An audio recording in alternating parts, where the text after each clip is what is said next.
Cuando me preguntan si creo en el destino, muchas veces respondo que no, ya que no me gusta la idea de que otra fuerza esté en control de mi vida. Y aquí está el gran desafío de la vida. Tú puedes tener más de lo que posees, porque te puedes convertir en más de lo que eres hoy. Y por supuesto, está el otro lado de la moneda. A no ser que cambies cómo eres, tendrás siempre lo que tienes. Alguien dijo una vez que si tomas todo el dinero del mundo y lo divides equitativamente entre todos, pronto este volverá a los mismos bolsillos. Increíble, ¿no? El éxito es algo que atraes, no algo que persigues. El éxito está buscando por un buen lugar para quedarse. Así que en vez de ir tras de él, debes trabajar en ti, en tu desarrollo personal. Entonces la pregunta más importante al momento de buscar un trabajo no es lo que obtendrás. La pregunta más importante que hay que hacer al momento de buscar un trabajo es en quién te vas a convertir. Es nuestra actitud frente a la vida la que va a determinar la actitud que la vida tiene frente a nosotros, ya que debemos aceptar el hecho de que somos nosotros los que realmente moldeamos nuestra vida y la forma que obtendrá va a ser determinada por nuestra actitud.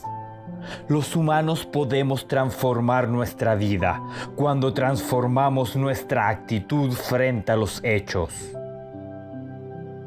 Aprende a trabajar más duro en ti mismo que en tu trabajo, ya que para que las cosas cambien en tu vida, tú debes cambiar.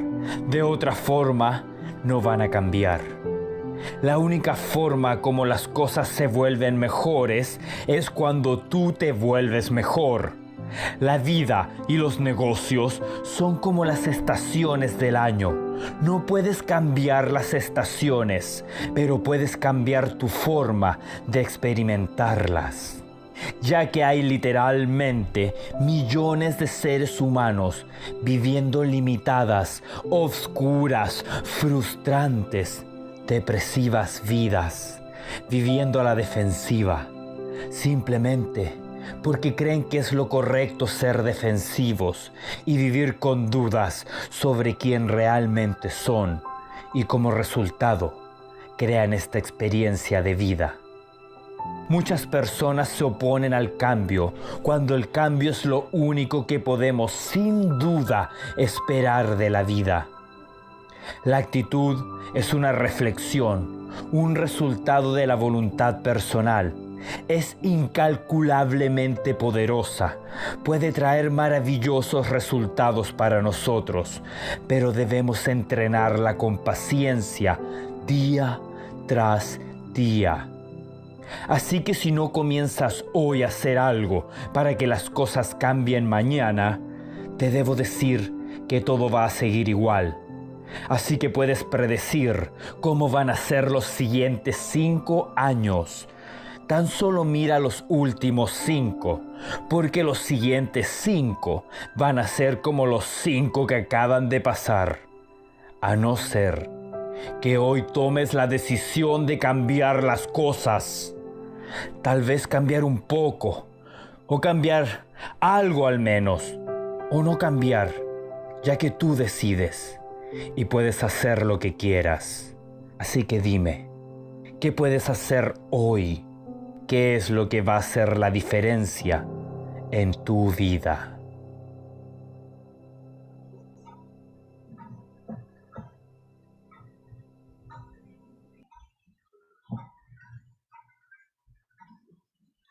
Muy bien, trader, buenas tardes, ¿cómo están? Hoy es viernes, hoy hay Masterclass. Hoy nos toca hablar de la Reserva Federal. Tengan ustedes la más cordial bienvenida. Buenas tardes, hoy es 3 de junio del 2022, son las 6 de la tarde y hora del conocimiento. Gracias por estar con nosotros, todos los amantes del conocimiento y los que nos ven a través de nuestro canal de YouTube también. Un abrazo, bendiciones para todos y comenzamos con esta importante información que todo inversionista o aspirante inversionista tiene que saber. ¿Qué cosa es la Reserva Federal, el Banco Central de los Estados Unidos? Muy bien, comencemos. El United States Federal Reserve System, el sistema federal de la Reserva Federal de los Estados Unidos. ¿Qué cosa es? Bueno, el sistema de la Reserva Federal de los Estados Unidos, también conocido por las siglas FRS, que son el nombre en inglés, a menudo llamado simplemente la Fed, es el Banco Central de los Estados Unidos de Norteamérica. ¿Por qué digo Norteamérica? Porque puede también entenderse por los Estados Unidos de México y posiblemente la institución financiera más poderosa del mundo. Esta Fed también es considerada la institución financiera más poderosa del mundo. Fue creada para dotar al país de un sistema monetario y financiero seguro, flexible y estable. Las funciones principales de esta Fed incluyen la conducción de la política monetaria nacional, la supervisión y regulación de los bancos, el mantenimiento de la estabilidad financiera y la prestación de servicios bancarios. Y el Comité Federal del Mercado Abierto, por las siglas FOMC en inglés, es el organismo de la formulación de políticas monetarias de este Banco Central y administra la oferta monetaria de los Estados Unidos. Muy bien. ¿Y cómo funciona? Bueno, un banco central es una institución financiera a la que se le otorga un control privilegiado sobre la producción y la distribución del dinero y el crédito para una nación o para un grupo de naciones, como por ejemplo la Comunidad Europea. En las economías modernas, el Banco Central suele ser el responsable de la formulación de la política monetaria y la regulación de los bancos miembros. El Banco Central de Reserva de los Estados Unidos, la Fed, está compuesta por 12 bancos regionales de la Reserva Federal. Cada uno de estos 12 bancos regionales es responsable de un área geográfica específica de los Estados Unidos. De entre estos 12 bancos se reparten los 50 estados del continente americano. La Fed está o fue establecida, creada, por la Ley de la Reserva Federal, firmada por el presidente Woodrow Wilson el 23 de diciembre de 1913. O sea, tiene más de 100 años, 110 años va a cumplir. En respuesta al pánico financiero del año 1907. O sea, ya han habido pánicos financieros anteriores. Sí, esos pánicos financieros han llenado la historia, están por todas partes en la historia. Antes de eso, Estados Unidos era, o sea, antes de la creación de la Fed, los Estados Unidos eran la única potencia financiera del mundo, importante, sin un banco central. Todo el mundo tenía un banco central de las potencias financieras del mundo, menos los Estados Unidos antes del año 1907. Su creación fue precipitada por los repetidos pánicos financieros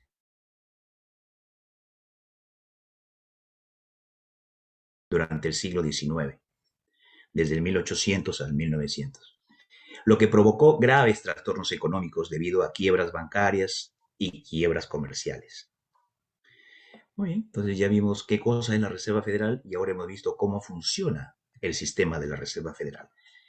También se le llama Fed y es el Banco Central de los Estados Unidos. Hemos visto las principales funciones y ahora vamos a entrar en más detalle. Fue creado el 23 de diciembre de 1913 por el presidente Wilson. Muy bien.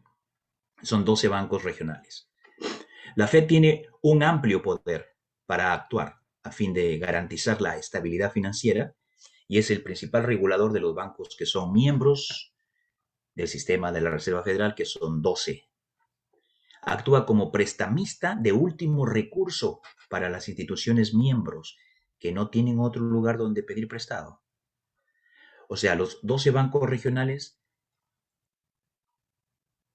piden dinero en el último caso que necesiten, al sistema, a menudo denominado simplemente como la Fed, tienen el mandato de garantizar que haya estabilidad financiera en el sistema. También es el principal regulador de las instituciones financieras de todo el país. Pero ¿cuáles son los bancos regionales del sistema? Son los siguientes: Boston, New York, Filadelfia, Cleveland, Richmond, Atlanta, Chicago, San Luis, Minneapolis, Kansas City, Dallas y San Francisco. Y aquí tenemos un mapa de estos 12 bancos y cuál es el área geográfica que dominan. Interesante esto. Vamos a aprender bastante hoy día. A ver, vamos a ver el número 1 acá. Con un colorcito. ¿Qué colorcito le ponemos? Colorcito azul. El Banco de Boston cubre una extensión, cubre un territorio. Este es el primero de los bancos regionales de la Reserva Federal de los Estados Unidos y cubre toda esta zona. Está el estado de Maine, el estado de Vermont, New Hampshire, Massachusetts y Connecticut. ¿Ok? Entonces estamos hablando ahí del primero, del número 1, de Boston.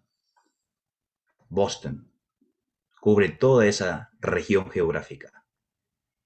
O sea, todos los bancos que están en esa jurisdicción dependen de las políticas económicas del Banco de Boston, el número 1 de los bancos regionales de la Reserva Federal, del sistema de la Reserva Federal. Muy interesante. Y el 2 cubre solamente el territorio de New York, porque New York es bastante grande. Muy bien. Entonces el número 2, que es New York, cubre a New York. Muy bien. ¿Y el tercero? El tercero cubre a Pensilvania, el 3.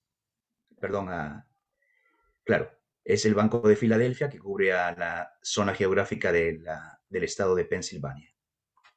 Muy bien. Vamos con el 4 ahora. El 4 cubre a Ohio y Kentucky. El 4, que es Cleveland. El Banco de Cleveland cubre a la zona geográfica del estado de Ohio y el estado de Kentucky. Muy bien. El 5, que es Richmond, Virginia, cubre a los territorios de los estados de Virginia, West Virginia, que ellos le consideran también un estado separado de Virginia, porque así era la jurisdicción y la división geográfica desde hace muchos años. También los estados de North Carolina, South Carolina y el mismo Virginia. Entonces, el Banco de Richmond, el Banco Regional de Richmond, cubre esta zona geográfica, este territorio, esa jurisdicción. Muy bien. El número 6 nos incluye a nosotros aquí en el sur de la Florida, pero también incluye los territorios de Luisiana, Missouri, Alabama, Tennessee, Georgia, aparte de la Florida. Muy bien, ese es el sexto. Y el Banco Regional de Atlanta es quien tiene el dominio sobre esta jurisdicción geográfica. Muy bien. El 7, estamos hablando del Banco de Chicago, la zona de los Grandes Lagos, quizás, ¿no? Illinois, Indiana, Missouri, no, Michigan, perdón, Michigan, con el lado Michigan ahí al costado. No es Missouri, Missouri es por acá, aquí, en territorio del Banco Central de Atlanta, cubre Missouri. Michigan es el que cubre al 7, el de Chicago. También está Wisconsin, la tierra de los quesos, Illinois, con su capital Chicago, y Iowa. Estos son los que forman parte del territorio que domina el Banco Regional de Chicago. El 7. El 8 Estamos con el Banco de San Luis. Este es Missouri, perdón. Missouri. Arkansas. Y ya, y esos dos. El 8. El noveno, por acá está el noveno. Minneapolis. Minneapolis es, no sé si es la capital de Minnesota, creo que es la ciudad más importante de Minnesota, pero no es la capital, me parece. Luego está aquí North and South Dakota. Y MT, ¿cuál es el símbolo de MT? ¿Qué estado es ese? MT, Montana creo que es. Montana, sí, es Montana. Y Montana, esos cuatro estados, el 9, o sea, estamos hablando de Minneapolis. Y el banco de Kansas City, claro, es el estado de Kansas, el estado de Nebraska, donde está Omaha, la casa de Warren Buffett está aquí. Oklahoma, que es la tierra de los twisters, de los torbellinos estos grandes, ¿cómo se llaman? Colorado, Wyoming, ¿ya? Y esos son los estados que cubre el territorio geográfico que domina el banco de Kansas City. Luego está el número 11, que está New Mexico y Texas. Y es dominado por el Banco Regional de Dallas, Texas. Y por último, el 12º, el último, que es el Banco Regional de San Francisco, muy importante en la costa oeste de los Estados Unidos, que cubre los territorios de Washington, Oregon, Idaho, Nevada, Utah, Arizona y el mismo California. Muy bien. Ahí tenemos entonces a los 12 bancos regionales que conforman el sistema de la Reserva Federal de los Estados Unidos, con sus respectivas jurisdicciones. También estoy incluyendo aquí a los territorios insulares. Alaska, que cubre también el Banco de San Francisco, igual que Hawái. Muy bien. Listo. Ahora vamos a mirar y aprender sobre el mandato y las obligaciones que tiene el sistema de la Reserva Federal. Los objetivos de la política monetaria de la Reserva Federal son dos. Uno es fomentar las condiciones económicas que logren precios estables y crear el máximo empleo sostenible en la nación. Un tremendo trabajito que tiene la Reserva Federal. Los deberes, o sea, las anteriores eran los objetivos, ¿no? Los objetivos son fomentar las condiciones económicas para lograr precios estables. Y el segundo objetivo es mantener la máxima cantidad de empleo sostenible. Esos son los dos principales objetivos. Pero los deberes, o sea, las obligaciones de la Fed, se pueden clasificar en 4 áreas principales. 4. Los deberes. Número 1. Llevar a cabo la política monetaria nacional, influyendo en las condiciones monetarias y crediticias de la economía de los Estados Unidos. Llevar a cabo una política monetaria nacional, influyendo, en las condiciones monetarias y crediticias en la economía de los Estados Unidos para garantizar el máximo empleo, precios estables y tasas de interés moderadas a largo plazo. O sea, estamos hablando prácticamente del mismo objetivo. Su deber es su objetivo a la vez. Número 2, supervisar y regular las instituciones bancarias para garantizar la seguridad del sistema bancario y financiero de los Estados Unidos. Supervisar y regular las instituciones bancarias para garantizar la seguridad del sistema bancario y financiero de los Estados Unidos y para proteger los derechos crediticios de los consumidores, de nosotros. Muy bien. Número 3, mantener la estabilidad del sistema financiero y contener el riesgo sistémico.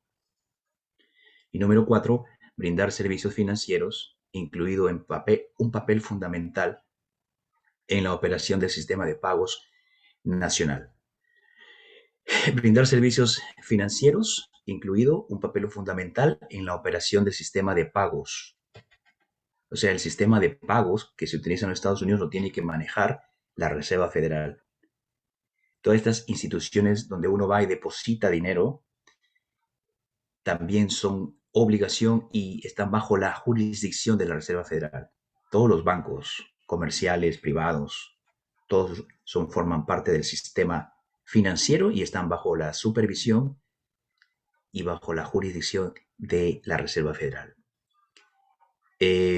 incluido las instituciones que trabajan en los Estados Unidos, pero que tienen su sede en otro país. También esas están bajo la jurisdicción de la Reserva Federal de los Estados Unidos, del Banco Central, de la Fed. Muy bien. El mandato y las obligaciones de la Reserva Federal funcionan así. 5 funciones claves. 5 funciones claves. Vamos a ir de abajo hacia arriba. Número 1, conducir la política monetaria de la nación. Número 2, ayudar a mantener la estabilidad del sistema financiero. La tercera sería la supervisión y la regulación de las instituciones financieras. Después, como cuarta función clave, es la fomentación del pago y la liquidación con seguridad y con eficiencia. Y la quinta función clave es promover la protección del consumidor y el desarrollo de las comunidades locales, nacionales. Y para lograr esos objetivos, esas funciones que tiene, se divide en 3 entes principales, los que hacen que todo esto funcione. La Junta de Gobernadores, de la cual el señor Jerome Powell es su máximo autoridad, la máxima autoridad de la Junta de Gobernadores del Federal Reserve System, y que esa Junta de Gobernadores tiene a 12 bancos que los acabamos de ver, regionales, y también al Comité del Mercado Abierto, el Comité Federal del Mercado Abierto, el Federal Open Market Committee, quien es la institución que vamos a ver en un momento que está dedicada a qué, cuál es la función de ese comité. Y todas dependen de lo que es el US Central Bank o la Fed. Así se organiza estructuralmente la Reserva Federal. Hay 7 miembros de la Junta de Gobernadores. O sea, la Junta de Gobernadores tiene 7 miembros que son nominados por el presidente de la Junta de Gobernadores y aprobados por el Senado de los Estados Unidos. Pero al presidente de la Junta de Gobernadores lo elige el presidente de los Estados Unidos. Hay 7 miembros de la Junta de Gobernadores. Estos miembros son designados y nominados por el presidente de la Junta de Gobernadores, y a ese presidente lo elige el presidente de los Estados Unidos y es confirmado, aprobado, sellado por el Senado de los Estados Unidos. Cada gobernador de esos 7 miembros sirve un máximo de 14 años. Y el nombramiento de cada gobernador se escalona 2 años. ¿Cómo así? Quiere decir que si a mí me toca salir como gobernador este año, a mi amigo, a mi colega, no sale conmigo en este año, no se jubila, no pasa al retiro, no ya deja el puesto en este año, sino recién en el 2024, 2 años posteriores. ¿Para qué? Para poder limitar el poder, para que nadie se confabule en quitarle el poder al presidente. Así que todo es un sistema que ya ha sido probado y comprobado para que funcione así de esa manera. Además, la ley dicta que los nombramientos representen a todos los amplios sectores de la economía estadounidense. Además, cada uno de los 12 bancos regionales tiene su propio presidente, que no tiene nada que ver con la Junta de Gobernadores.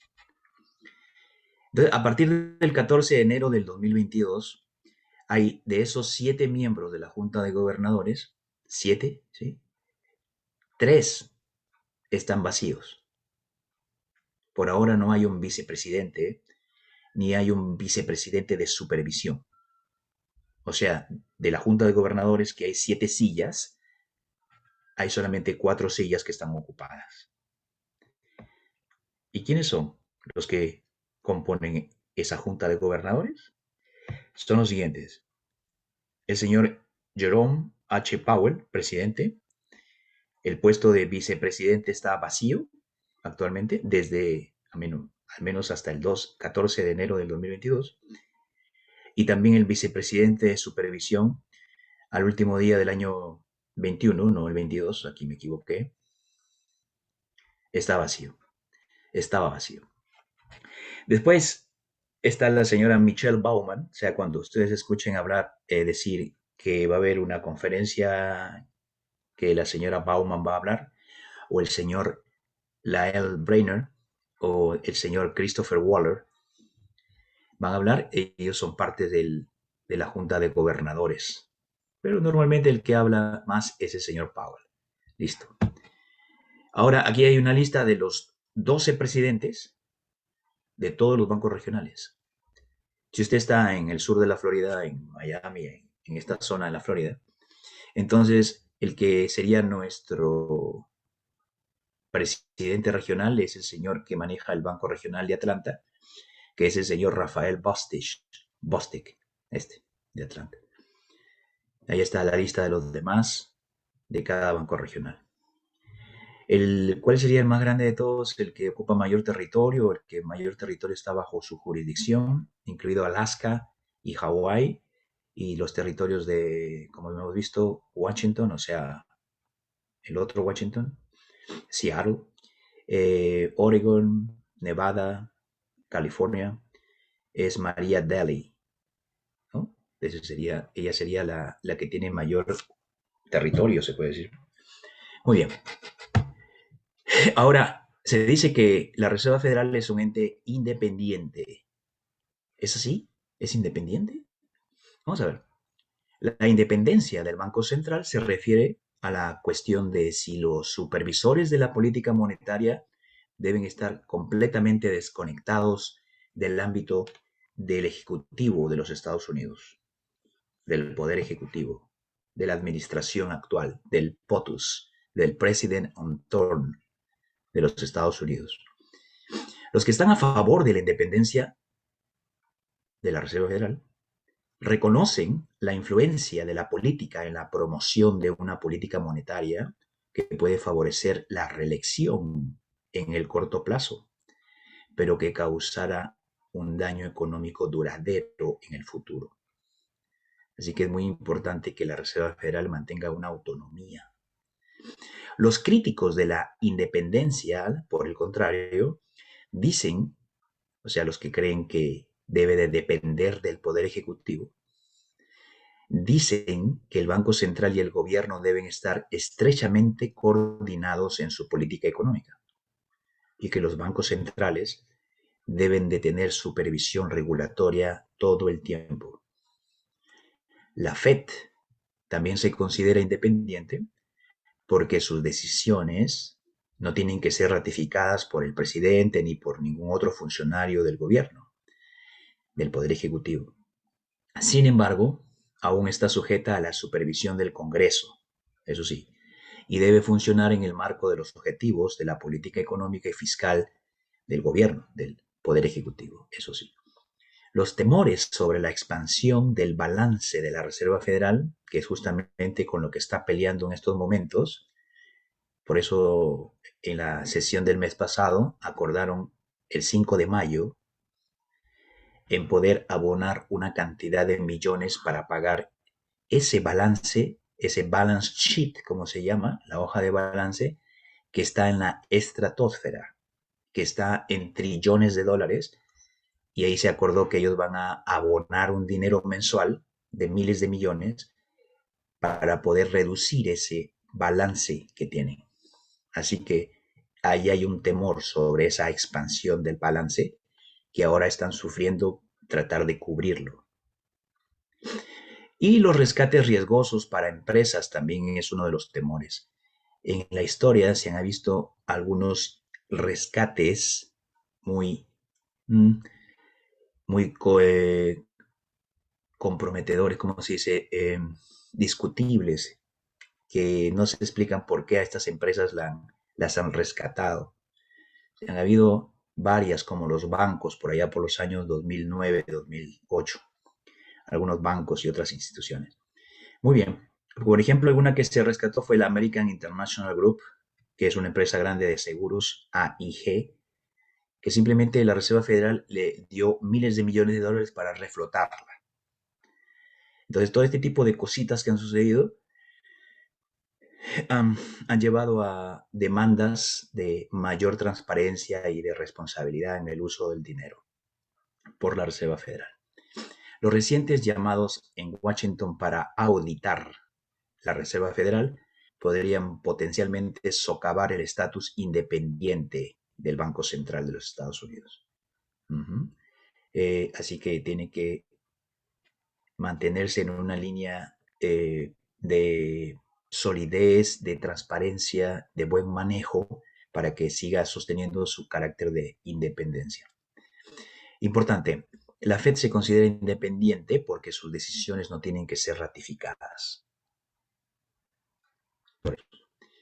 Consideraciones especiales. La principal fuente de ingresos de la Reserva Federal son los cargos por intereses sobre una variedad de valores del gobierno de Estados Unidos que ha adquirido a través de sus operaciones de mercado abierto.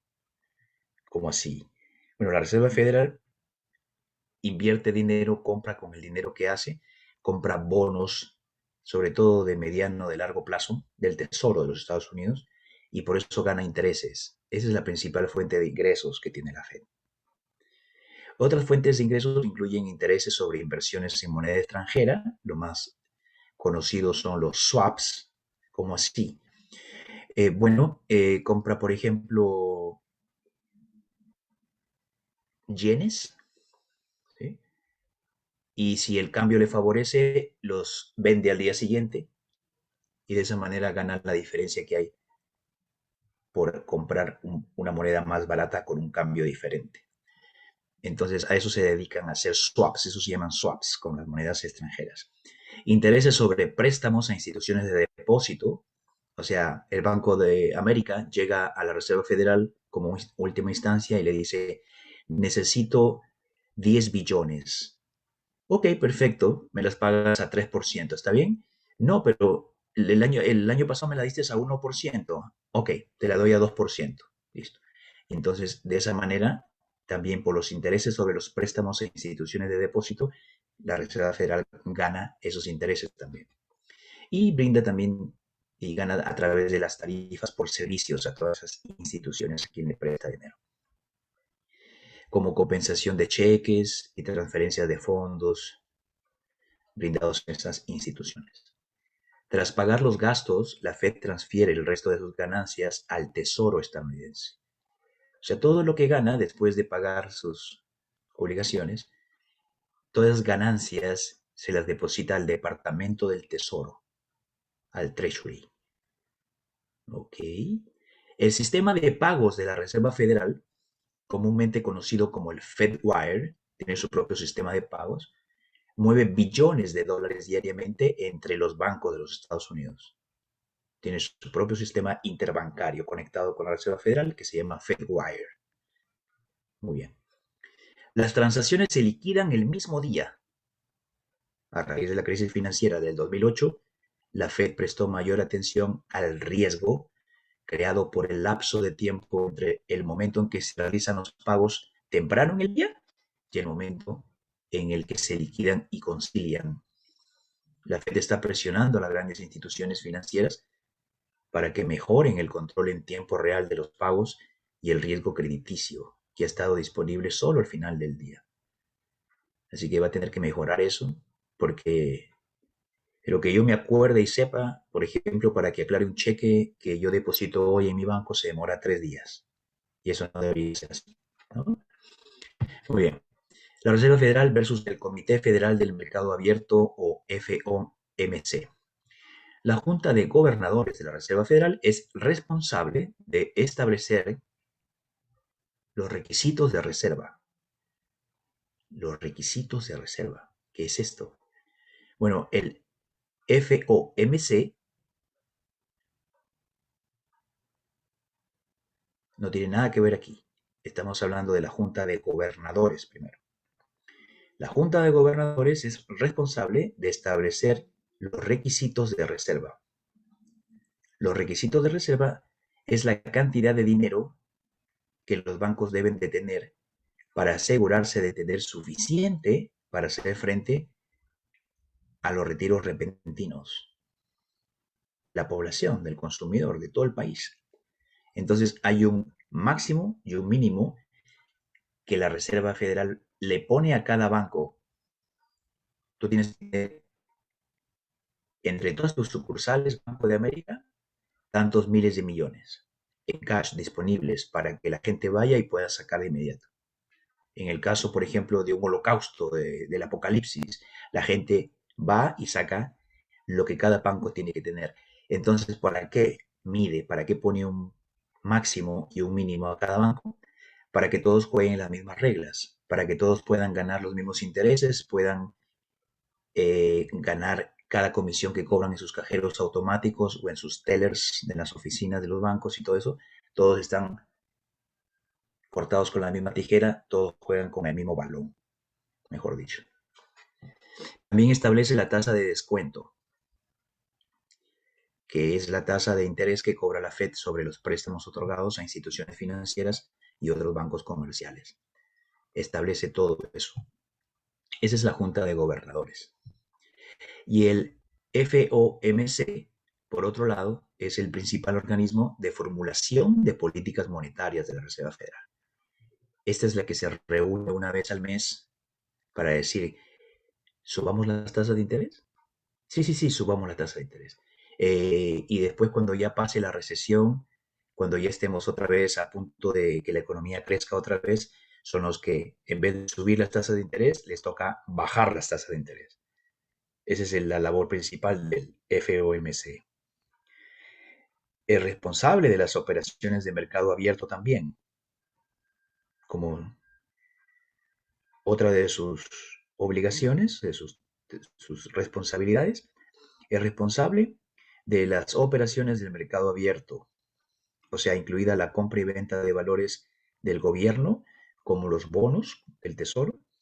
Así que el FOMC incluye una junta de gobernadores conocida como la Junta de la Reserva Federal. O sea que la Junta de Gobernadores que vimos primero es parte del, de la, del Federal Open Market Committee. El presidente del Banco de la Reserva Federal de Nueva York y los presidentes de otros 4 bancos regionales de la Reserva Federal que sirven de forma rotativa. Ok, entonces este Federal Open Market Committee tiene la jurisdicción de ciertos bancos regionales, como el Banco de Nueva York y otros 4 bancos que están en esa zona. ¿Por qué? Porque así se estableció desde 1913, desde la creación. Y van ellos, de esos 5 bancos, los 4 bancos regionales más el Banco de Nueva York, andan rotando sus presidentes entre ellos. ¿Okay? El comité es responsable de las decisiones de la política monetaria que se clasifican en 3 áreas. Número 1, maximizar el empleo, que ya lo hemos visto. Número 2, estabilizar los precios y moderar las tasas de interés a largo plazo. Esas son las 3. Estabilizar los precios es la segunda y moderar las tasas de interés a largo plazo es la tercera, lo que hace. Los 2 primeros, o sea, maximizar el empleo y estabilizar los precios, son conocidos como el mandato dual. Muy bien. Los bancos centrales de todo el mundo, incluida la Reserva Federal de los Estados Unidos, también han llegado a utilizar una herramienta conocida como la expansión cuantitativa. En inglés tendría que ser QE, la expansión cuantitativa. ¿Qué es esto? Es una política de expandir el crédito privado. Expandir el crédito privado, también reducir las tasas de interés y aumentar la inversión de la actividad comercial a través de la toma de decisiones de este mismo comité del mercado abierto. Ahora, la flexibilización cuantitativa se utiliza principalmente para estimular las economías durante las recesiones, cuando el crédito es escaso, como sucedió durante y después de la crisis financiera del 2008, o como está sucediendo ahora. Después que cayó la economía por la pandemia en marzo del 2020 y eso duró un mes, que ha sido la crisis más rápida que ha pasado en la historia. Ahí la Reserva Federal se reunió, el Comité del Mercado Abierto se reunió y comenzó a bajar las tasas de interés. Las bajó tanto que las puso en casi cero. ¿Para qué? Para que haya más consumo. Y otra política es que comenzó a crear bonos, comenzó a imprimir dinero. Eso de imprimir dinero lo vamos a ver en un momento, que es también una de sus funciones. Bien interesante. ¿Qué significa que la Reserva Federal es un banco central? Bueno, un banco central es una institución financiera que es responsable de supervisar el sistema monetario y la política de una nación, la política monetaria de una nación. Un banco central regula la oferta monetaria. Oferta monetaria es la cantidad de dinero que hay en la calle, ¿eh? Y establece las tasas de interés de una nación. Eso es lo que hace un banco central. Los bancos centrales también promulgan la política monetaria al facilitar o restringir la oferta monetaria y la disponibilidad de crédito. Los bancos centrales buscan mantener la economía de una nación en equilibrio. En pocas palabras, esa es su principal función, mantener la economía de una nación en equilibrio. Si la inflación está subiendo mucho, entonces hay que subir las tasas de interés hasta el momento que la inflación se reduzca y elimine. Eso se logra subiendo las tasas de interés. O si hay una deflación, lo contrario de una inflación, lo que hay que hacer, eso fue lo que pasó después de la pandemia en el marzo del 2020, entonces hubo una deflación. En ese momento hay que bajar las tasas de interés hasta que comience el pueblo otra vez a consumir y se enciendan los motores, el motor del consumo interno de una nación. Todo eso es parte de mantener el equilibrio económico de un país. ¿Quién es el dueño de la Reserva Federal entonces? El dueño. No, la Reserva Federal no tiene dueño, no es propiedad de nadie. Fue creada en 1913 por la ley de la Reserva Federal para servir como banco central de la nación. La Junta de Gobernadores es una agencia de gobierno federal e informa y es directamente responsable ante el Congreso. Y dime, ¿la Fed imprime dinero americano? Vamos a ver eso ahorita. Aunque el Departamento del Tesoro de Estados Unidos emite monedas, ¿ok? O sea, el Department of Treasury es el que emite las monedas, acuña las monedas. En inglés se dice mint, M-I-N-T, mint, ¿ok? De coins. La Reserva Federal imprime y administra el papel moneda. El billete, los billetes que tenemos que conocemos como nuestra principal fuente de transacción económica, lo imprime y lo administra la Reserva Federal. Muy bien, a esos billetes normalmente se les conoce como notas de la Reserva Federal, ¿sí? Una nota de la Reserva Federal de $1 es un billete de $1. La Reserva Federal actualmente emite billetes de 7 denominaciones distintas, solamente 7. El billete de $1, el de $2, el de 5, el de 10, el de 20, el de 50 y el de $100. En estos momentos la máxima denominación que imprime es el de $100. Pero alguna vez el billete, o sea, la nota de la Reserva Federal de mayor denominación que existió, fue el billete de $10,000. Imagínense ustedes un billete de $10,000 y estuvo en circulación al público. Interesante, ¿no? Pero ahora, en estos momentos, los Estados Unidos no emite más billetes de mayores denominaciones de $100. La última vez que imprimió billetes de más grandes denominaciones fue en 1969, el mismo año que Neil Armstrong tocó la luna. Ahí tocaban los Beatles su música y Kennedy había sido asesinado. Habían en ese momento impresiones de 500, de $1,000, de 5,000 y 10,000. Todavía por ahí siguen en rotación, siguen en circulación, fíjense ustedes. ¿Ok? Y se les considera legales. Se le considera legal incluso a todo papel o moneda emitida después del año 1861. 1861. Si alguna vez usted tiene una moneda o un billete que esté en buenas condiciones, puede ser canjeable por el valor completo y total de su denominación, posterior a 1861. Qué interesante. Yo he querido poner aquí fotos de los billetes de más grandes, de las mayores denominaciones que salieron al público, a circulación pública, alguna vez. Por ejemplo, este es el billete de $500, donde está el general McKinley, ¿no? Incluso hay una montaña en su honor, ¿no? Es el punto más alto de Norteamérica, el Mount McKinley. Muy bien, este es el de $500. Nótese que en todos los billetes está el sello este que dice The Federal Reserve. ¿Ok? Ese es el sello. En este caso, este billete fue el Banco de New York, por ejemplo. El Banco Regional de New York fue el que tiene el sello aquí. Muy bien. O el billete de $1,000. Este fue un presidente de los Estados Unidos, el señor Cleveland.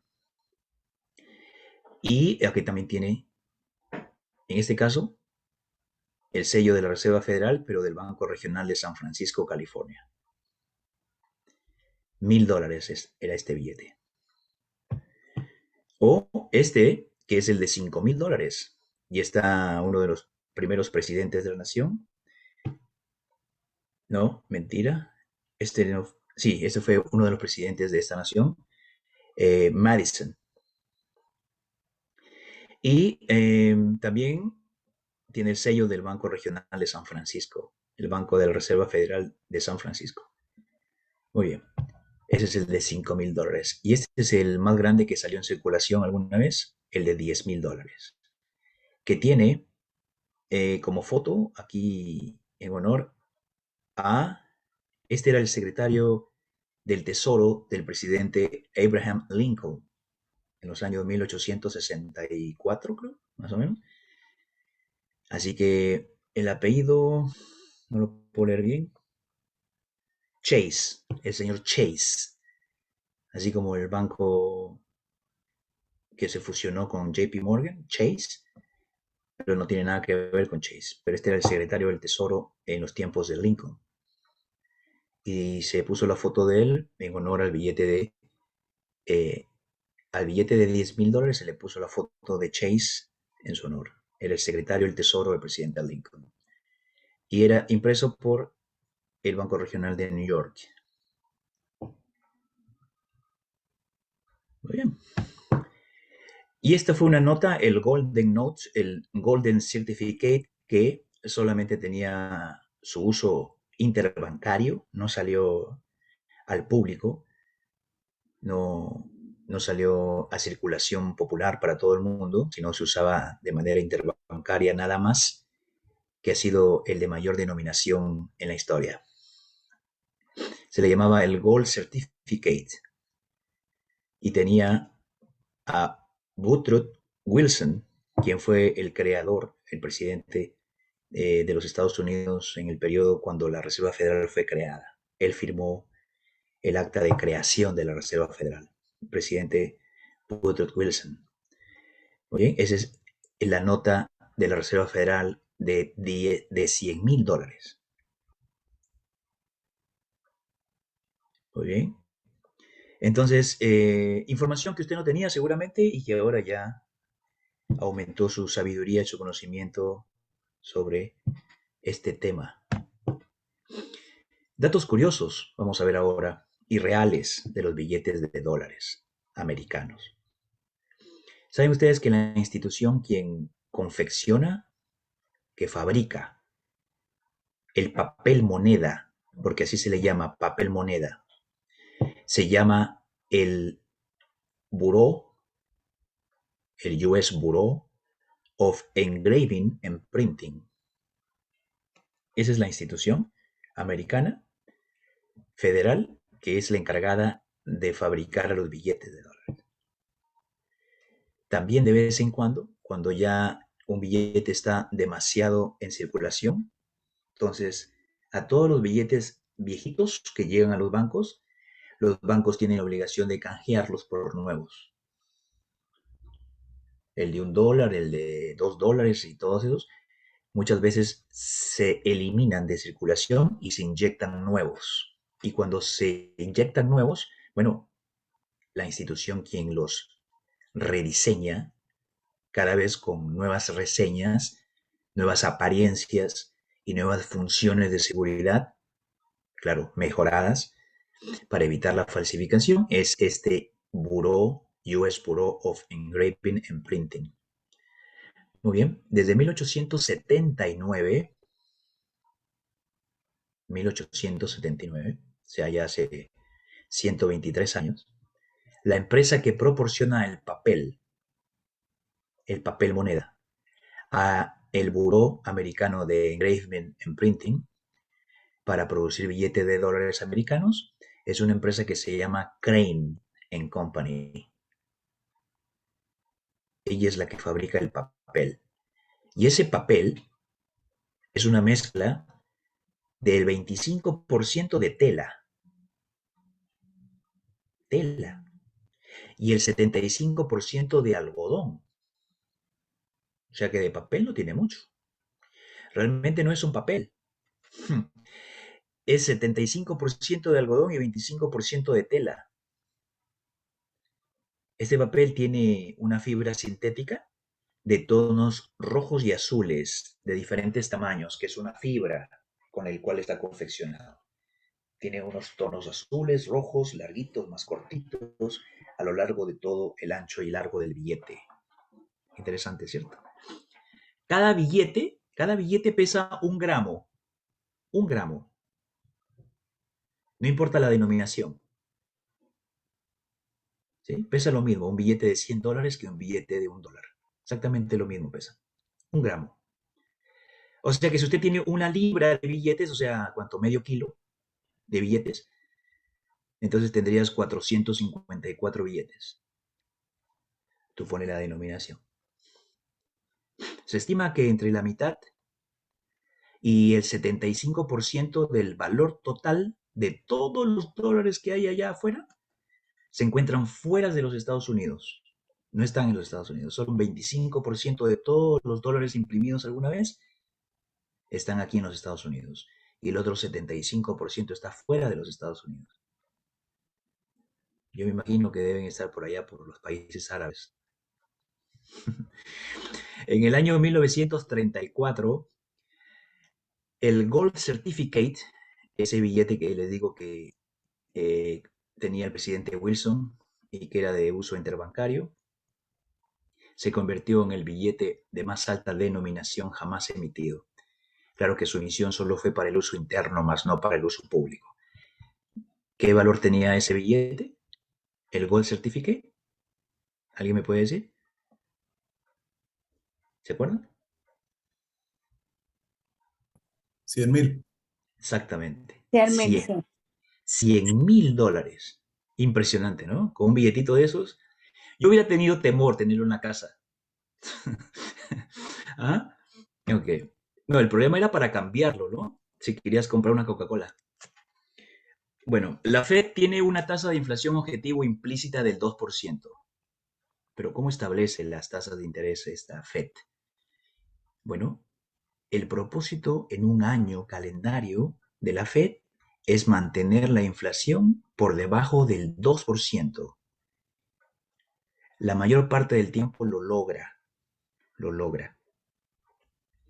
Pero vienen algunas dificultades en algunos momentos de la historia, como por ejemplo este año, o como por ejemplo hace 2 años. El principio de las metas de inflación se basa en la creencia de que el crecimiento económico a largo plazo se logra mejor manteniendo la estabilidad de precios.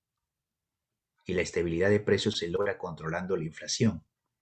Entonces es una cosa que va concadenada a la otra. Depende la una de la otra. Los niveles de inflación del 1 al 2% por año generalmente se consideran aceptables.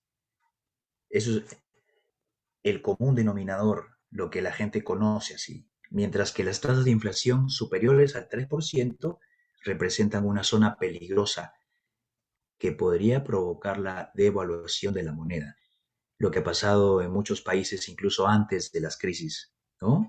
Por el uso equivocado de las políticas macroeconómicas, por ejemplo. La regla de Taylor. Este es un concepto financiero y económico muy interesante. La regla de Taylor. Que este señor Taylor creó un modelo econométrico, era un economista, que dice que la Reserva Federal debe aumentar las tasas de interés cuando la inflación o las tasas de crecimiento del Producto Bruto Interno son más altas que lo deseado. El Producto Bruto Interno es prácticamente lo mismo que la inflación. Nosotros hace muy poco estuvimos viendo el ciclo económico, ¿se acuerdan? Entonces, el ciclo económico es basado en este principio. A ver si se acuerdan. Esta línea vertical que va hacia arriba es el Producto Bruto Interno. Lo estoy dibujando aquí en un rinconcito. El PBI, el GDP, como se dice en inglés, es lo mismo. Cuando escuches GDP, es lo mismo que decir PBI, Producto Bruto Interno. ¿Pero qué cosa es el Producto Bruto Interno? Es la suma de todos los bienes producidos y consumidos dentro de un país. Es básicamente lo que es el Producto Bruto Interno. ¿Ok? Entonces vimos que el ciclo económico llega a su recesión y comienza la expansión temprana, la expansión tardía llega a un auge y luego cae y comienza la retracción hasta que llega la recesión otra vez y luego llega la parte de abajo que es la recesión y comienza otra vez el ciclo. Dícese que entre la fase 1 y la fase 2, la fase 3 y la fase 4 pasan aproximadamente 6 meses entre cada fase. Pero la mayor parte del tiempo es así, pero no siempre. Quiere decir que son 6 meses acá, 6 meses aquí, 6 meses acá, ¿no? Serían 2 años, 24 meses. Pero cuando llega a la parte alta y sigue subiendo y sigue subiendo y sigue subiendo, no es bueno tampoco, porque el PBI sigue subiendo. El PBI tiene que subir constantemente, pero si sube mucho ya es un problema, porque estamos hablando de un crecimiento insostenido que arrastra a su hermanita pequeña. ¿Quién es la hermanita pequeña del crecimiento insostenido del PBI? Es la inflación por sobre el 3%. Entonces ahí hay un problema, porque el país no va a crecer de una manera sólida, saludable, si la inflación también está subiendo más del 3%. Entonces no se crece a largo plazo de una manera saludable. Cuando la inflación crece más del 2%, ya no es saludable. Ahí hay un problema. Ok. Entonces, por eso mismo, es que el objetivo de la Reserva Federal es mantener la inflación por debajo de ese 2% o hasta 2%. Y según el señor Taylor, que fue el economista que creó este modelo econométrico, dice que la única manera, no sé si es la única manera, la verdad, pero que la manera más efectiva, más moderna de poder controlar a la inflación es que suban las tasas de interés. ¿Y quién es encargado de subir las tasas de interés? Esta institución independiente, sin intervención del gobierno ejecutivo de una nación, de la administración ejecutiva actual de la nación. Muy bien. Ahora la pregunta es, ¿la Reserva Federal recauda impuestos? No. La Reserva Federal es responsable únicamente de la política monetaria y la supervisión del sistema bancario. Los impuestos federales son aprobados y recaudados exclusivamente por el Congreso, a través de otra institución que el Congreso también supervisa, que se llama el Servicio de Rentas Internas, más conocido como el Internal Revenue System o Service. No sé la S a qué se refiere, por sus siglas en inglés. Una agencia federal es esa, que es una instancia de la política fiscal. Los impuestos estatales y locales son recaudados por estados o municipios individuales también. Claro, por ejemplo, a nosotros nos cobran el impuesto sobre la propiedad, el municipio en el cual la casa donde yo vivo está situada. Muy bien. La Reserva Federal y las tasas de interés. Esto está bien interesante. La tasa de fondos federales es la tasa de interés objetivo determinada por la Reserva Federal, a la que las instituciones de depósito, o sea, los bancos, pueden prestar reservas a otros depósitos. O sea, básicamente es la tasa de interés a la que los bancos pueden prestar a otros bancos.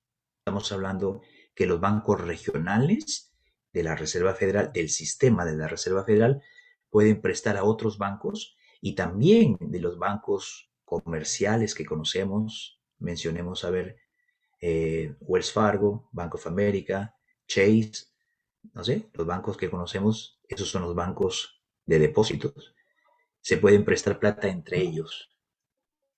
Entonces, no se puede prestar dinero por encima o por debajo de lo que la Reserva Federal ha establecido. A eso se refiere con la tasa de fondos federales. Esa es la tasa que la Reserva Federal ha impuesto y esa tasa se respeta. El que no la respete, le cae la ley en todo su peso. Esta tasa es clave cuando la Reserva Federal está tratando de determinar qué política monetaria debe adoptar para abordar mejor las necesidades actuales del país.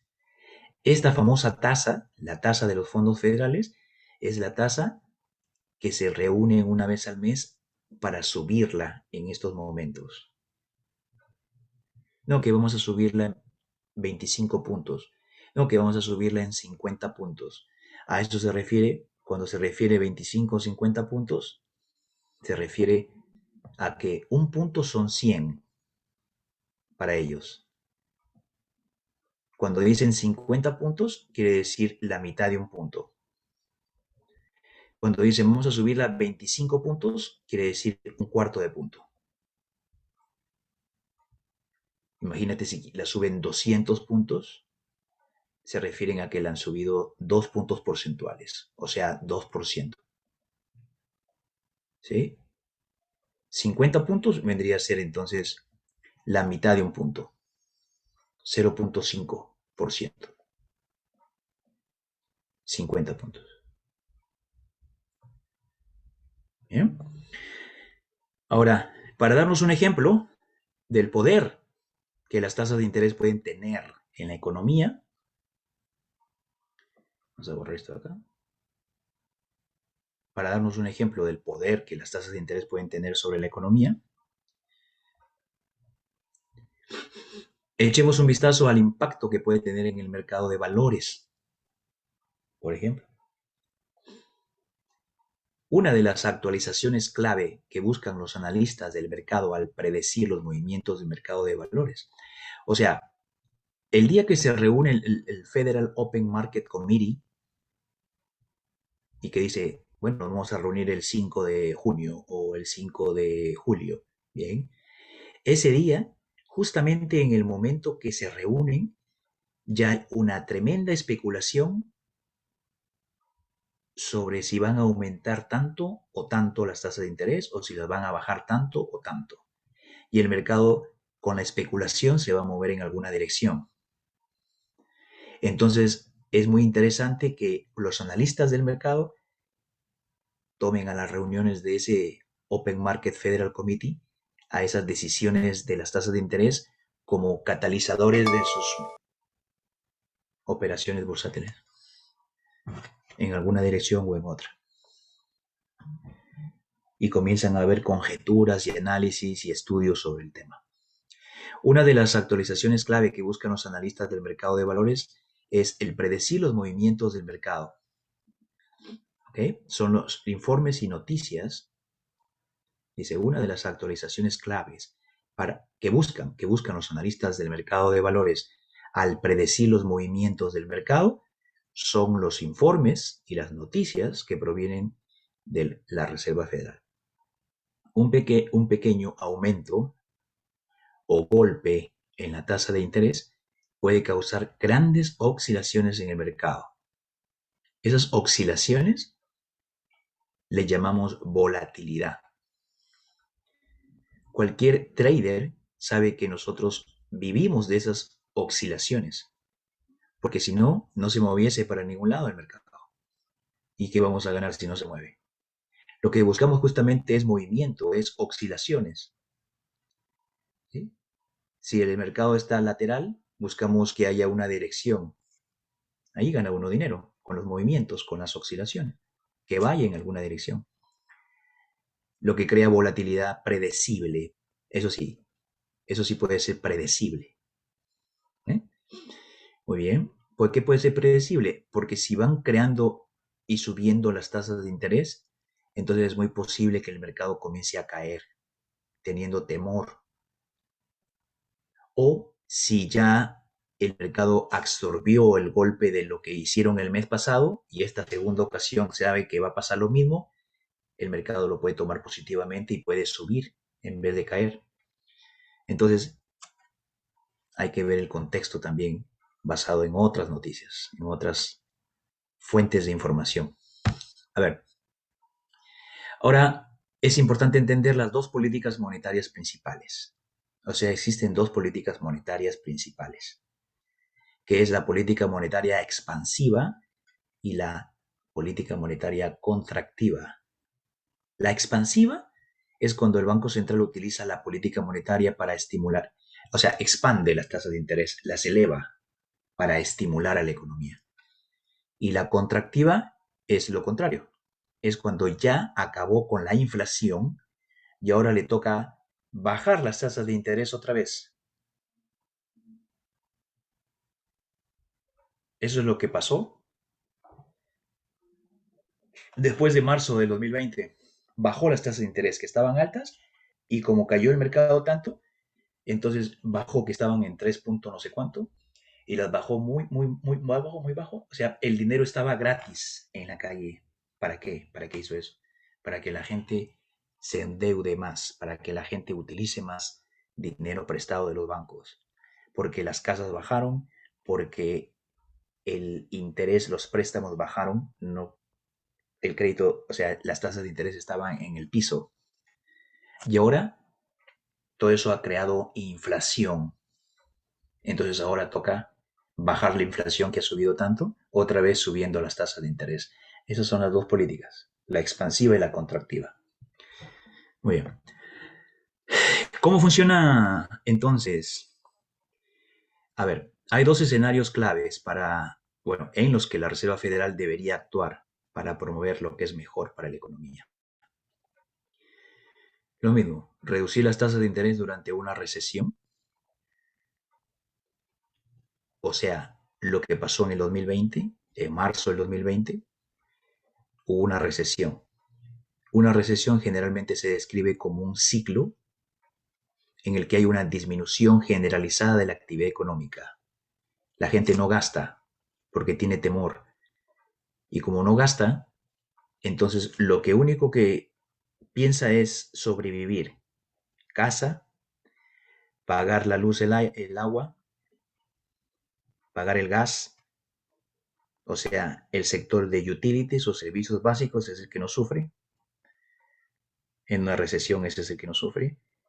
Tampoco sufre el arriendo de la casa y tampoco sufre el sector defensivo de los bienes básicos de consumo. El sector de los bienes básicos de consumo, el sector de los servicios básicos y el sector de del real estate, porque hay que pagar la casa. Son los sectores que se benefician en una recesión, como lo vimos en nuestra serie anterior de sectores e industrias que están en el canal de YouTube de Epic Traders. Ahí tenemos una serie observando a los 11 sectores de la economía. Todo aquel que no haya ido, lo invito a que vaya al canal de YouTube de Epic Traders a mirar en la lista de reproducción que se llama Curso Básico de Trading, la serie Sectores e Industrias de la Bolsa de Valores, y comience por la primera, el sector energía. Esas masterclasses, esas sesiones están a todos los suscriptores, van a aparecer todos los martes a las 8 de la noche. Ya apareció el último martes la tercera, que es el sector industrial, me parece. Después de ver el sector energía y el sector bienes de materiales. Muy bien. Entonces, sigamos. En una recesión, la Reserva Federal tiene la obligación, una de sus responsabilidades, es que durante esa recesión, que es el ciclo en el que hay una disminución generalizada de la actividad económica, el gasto, que es uno de los motores que mueven a las economías de los países, se reduce. Prácticamente el motor del gasto del consumo interno se apaga. Se apaga un motor de la economía y la economía de un país sufre. Claro, quedan otros 3 motores encendidos, que es el gasto público, el gasto del gobierno, quedan las exportaciones y las importaciones también, esos 3 motores quedan encendidos, pero el consumo interno se apaga y la economía sufre como sufre un avión cuando se le apaga un motor. Aparte de la disminución del gasto, la gente comienza a ahorrar más, por si acaso, porque tiene temor. Entonces, cuando la Reserva Federal baja las tasas de interés, lo hace con la idea de inyectar nueva vida a la economía. La idea es esta, según la teoría del señor Taylor, la teoría econométrica del economista el señor Taylor, dice que cuando las tasas de interés se bajan, el costo de los préstamos se reduce. Entonces, cuando el costo de los préstamos se reduce, nosotros, usted y yo, vamos a los bancos y nos endeudamos. Y al momento de endeudarnos, tenemos entonces capital para ir a gastar lo que antes no teníamos. Entonces nos da la confianza de que, ok, no solamente me alcanza para la alimentación de mi familia, no solamente me alcanza ahora para pagar la renta y pagar los servicios, sino también me alcanza para pagar Netflix, para pagar el internet, para comprarle zapatos nuevos a los muchachos o para irnos a comer a la calle. Y eso es un efecto dominó. Porque si sales a comer a la calle, entonces ese restaurante a donde vas a comer también puede solventar sus gastos y puede contratar a otra persona, la persona que va a ayudar al único mesero que quedó sobreviviendo en la crisis y ahora tienen 2 meseros. Y ese mesero también puede llevar un pan a su casa y también puede consumir con el salario que acaba de recibir al fin de mes. Entonces crea un efecto dominó en toda la economía. La gente comienza a pedir dinero prestado a un ritmo mucho más acelerado, aumenta el gasto y es más probable que las empresas aumenten sus contrataciones y también sus inversiones. Muy bien, todos estos efectos combinados con otros efectos son un catalizador o son catalizadores para la economía, ayudándola a salir de la recesión. Así funciona entonces este cuento de las tasas de interés que es una de las responsabilidades de la Reserva Federal. Pero también existe el otro. ¿Cuál? El aumentar las tasas de interés en tiempos de inflación, como por ejemplo el actual. Por eso están aumentando las tasas de interés. Están aumentando las tasas de interés desde enero por lo siguiente, porque cuando la inflación se produce, cuando aumentan los precios generales de los bienes y servicios de una economía, que en este caso ha sido provocado por también otros tipos de eventos macroeconómicos, geopolíticos que están sucediendo en otros lugares. Ya desde noviembre se sabía que Rusia estaba a lo largo de toda la frontera que tienen en el oeste ruso con Ucrania, que estaba listo para atacar Ucrania. Desde noviembre del año pasado se sabía esto. Y desde noviembre, cuando fueron las elecciones de este país, el presidente Yavi, el candidato, incluso el que ganó, había prometido de que una de sus principales políticas iba a ser el uso de energías no contaminantes, poniendo a un lado a la forma más barata que tenemos de obtener energía para caminar, que es el crudo, el petróleo. Él prometía una disminución en el uso contaminante del crudo para activar y beneficiar a otro tipo de energías, las energías que cuesta mucho más producirlas, como la eólica, la solar y las demás. Por eso es de que ni bien tomó el cargo, el nuevo POTUS, lo que hizo fue hacer valer esa promesa. Y cuando sucedió ya finalmente la invasión a Ucrania de parte de los rusos y cuando se cerró la fuente de provisión del gas y del crudo a Europa, entonces este país también sufrió esas consecuencias. Porque así funcionan las políticas del comercio bilateral. Yo tengo crudo para mí, sí, pero parte del tratado que yo te firmé, eh, Alemania o Comunidad Europea o Inglaterra o Canadá o México, parte del tratado que yo te firmé, es que aunque yo no necesite crudo, yo te voy a comprar el crudo que tú produces o el gas que tú produces. Porque así quedamos en el contrato que firmamos. Entonces, ¿quién es el consumidor final? El pueblo, nosotros, que tenemos que pagar 2 veces más de lo que pagábamos por llenar el tanque de combustible, pero los salarios no han subido. Entonces, ahí hay un problema. Para que este problema se reduzca, para que la inflación se reduzca, entonces la Reserva Federal tiene que tomar decisiones. Decisiones. Y las decisiones son paliar esa inflación que está subiéndolo todo. Todo está subiendo. ¿Cómo hace entonces para reducir la inflación? Según la teoría econométrica de Taylor, dice que la única manera, no sé si la única manera, pero la más efectiva, es subir las tasas de interés, aumentar las tasas de interés en tiempos de inflación. ¿Listo? Porque cuando sube la inflación, ¿qué pasa? Hay una disminución del poder adquisitivo de una moneda. Lógico. ¿Cuál es el objetivo de la Reserva Federal? Mantener la inflación por debajo de 2%, hasta 2%.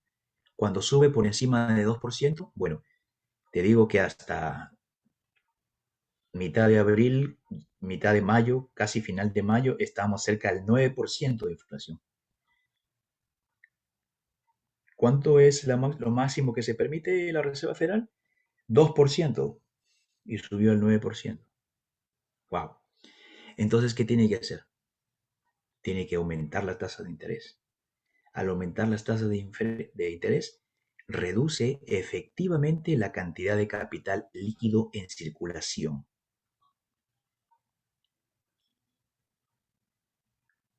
Reduce efectivamente la cantidad de capital líquido en circulación a medida que se vuelve más costoso pedir dinero prestado. O sea que ahora las instituciones, las empresas que van a pedir prestado ya no van a pagar el 2% de interés al año por lo que le prestaron, sino el 6%, el 4, 7, no sé cuánto por ciento está ahorita la tasa de interés. Y esto a su vez hace que la economía se desacelere, disminuyendo la demanda y disminuyendo los precios, porque cuando menos se compra, entonces abundan más los productos en los mercados. Y cuando abunda un producto en los mercados, su precio baja.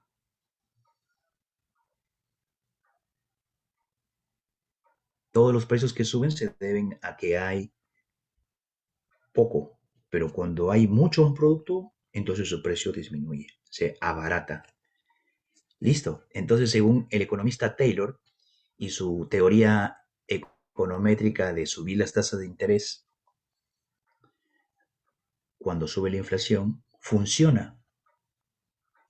Eso es lo que la Reserva Federal ha venido haciendo hace mucho tiempo. Y es lo que está haciendo ahora. ¿Y qué?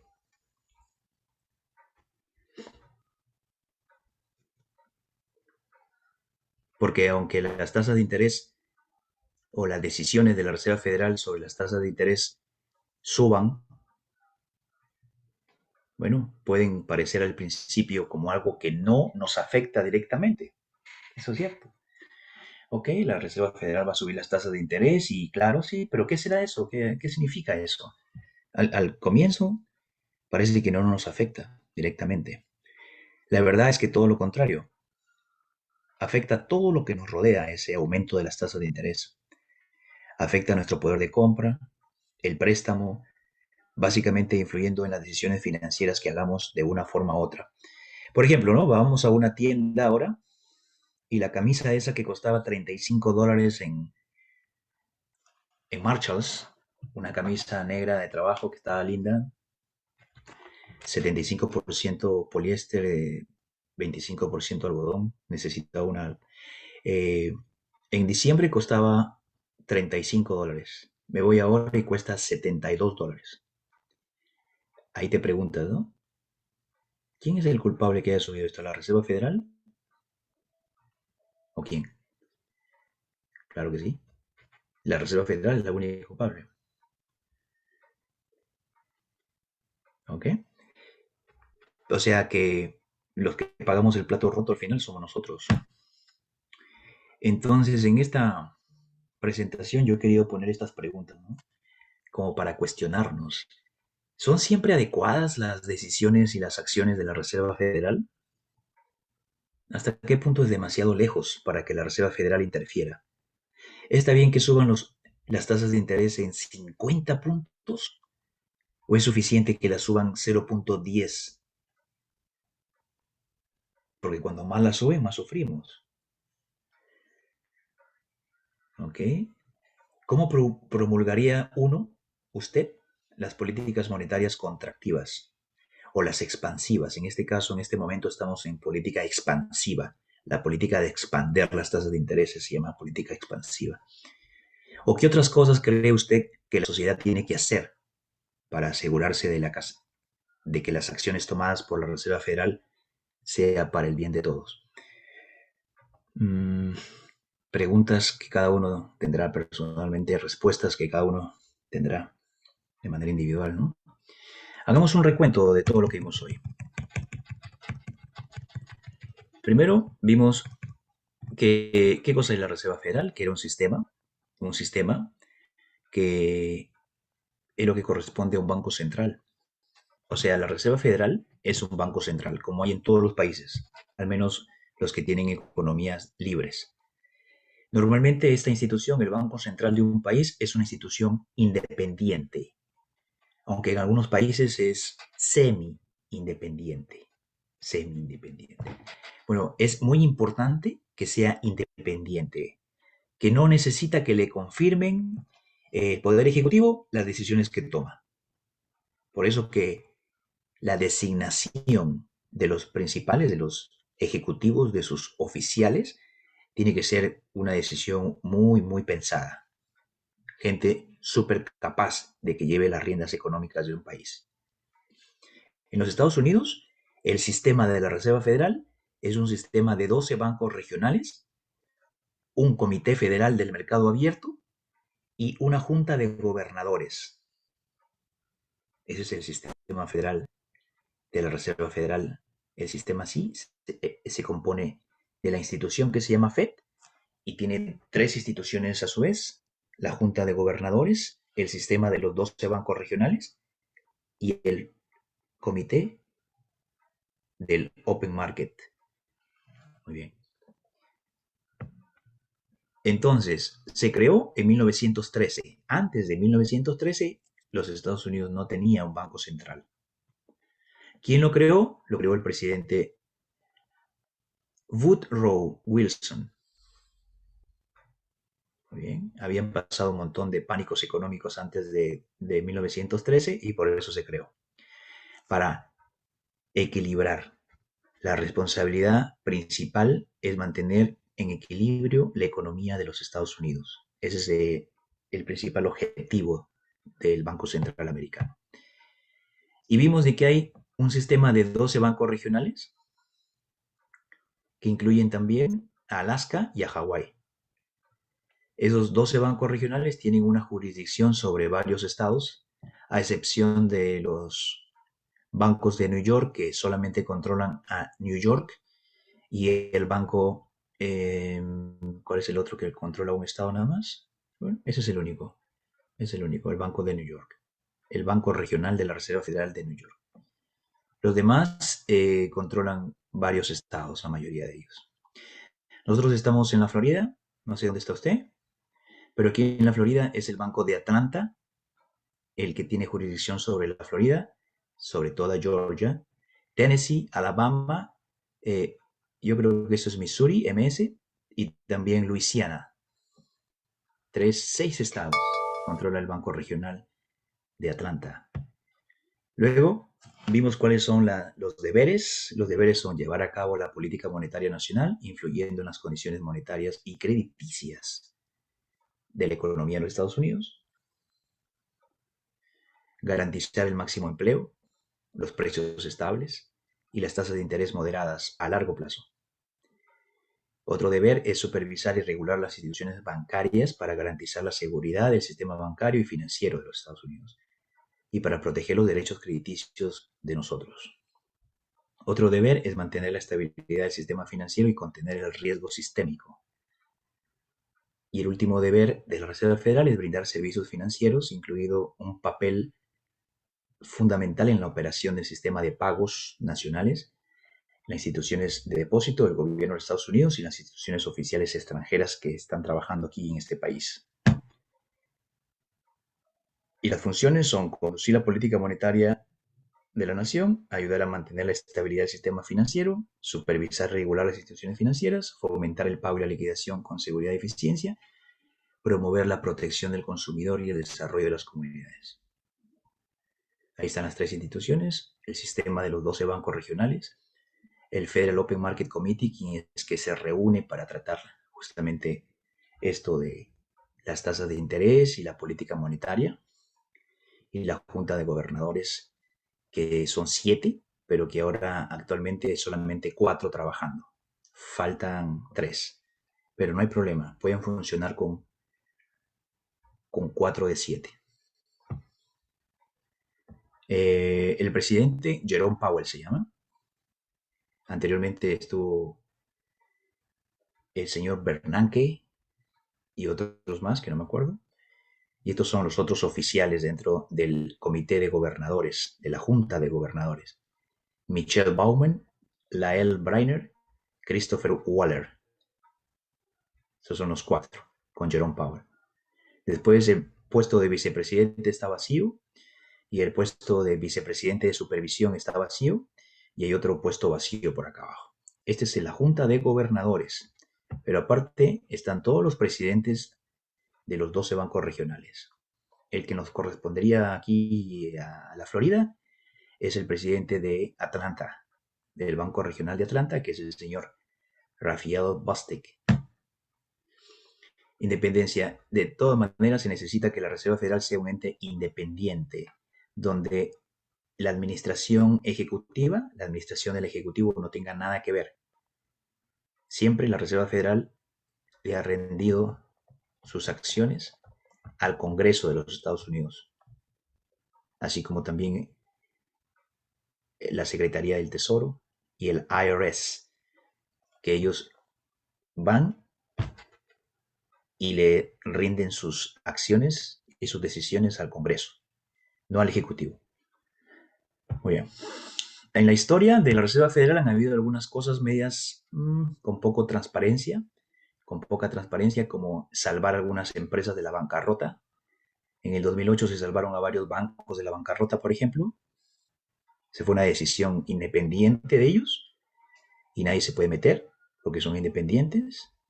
Así que desde ese momento se ha pedido un poquito mayor transparencia. ¿Por qué salvaste a esa institución? ¿Por qué? Que se explique para que todo esté clarito. Así que de vez en cuando el Congreso llama a los oficiales de la Reserva Federal para auditarles. ¿Bien? ¿Por qué? Porque eso puede poner en peligro su independencia. Si comienzan a hacer lo que ellos quieren, entonces no van a ser independientes. Ok. Ahora, ¿cómo ganan dinero? Ganan dinero con los intereses que le cobran a los bancos regionales cuando ellos le prestan dinero a los bancos regionales y los bancos regionales le prestan a su vez a todo el sistema financiero privado, a los bancos que conocemos, donde tenemos nuestros ahorros. Ese es el sistema privado financiero. Y los bancos regionales funcionan como instituciones de último alcance. Cuando los bancos necesitan dinero, ellos le prestan dinero y luego a los bancos comerciales le cobran intereses por ese dinero prestado. Así que así ganan dinero. Después de pagar todas las obligaciones, todos los bancos regionales y el Banco Central, ese excedente, esas ganancias, se entregan al Tesoro, al Departamento del Tesoro, donde la señora Yellen es la manda más. ¿Bien? Entonces así ganan dinero. Existen otras formas también de income que tiene la Reserva Federal, como por ejemplo agarrar un poco de millones de dólares y comprar yenes. Y al día siguiente, cuando el yen ha subido otra vez, cambiarlo a dólares. Eso se llama swap. Así que también, no solamente yenes, pueden ser francos suizos, pueden ser libras esterlinas, pueden ser dólares de Singapur o quizás pesos colombianos, no sé. Pero es de la manera como ellos también ganan dinero. Y existen otras formas como tarifas por servicios, compensación de cheques, transferencia de fondos, que ellos brindan a otras instituciones. Así también ganan dinero. ¿Qué más? También vimos eh,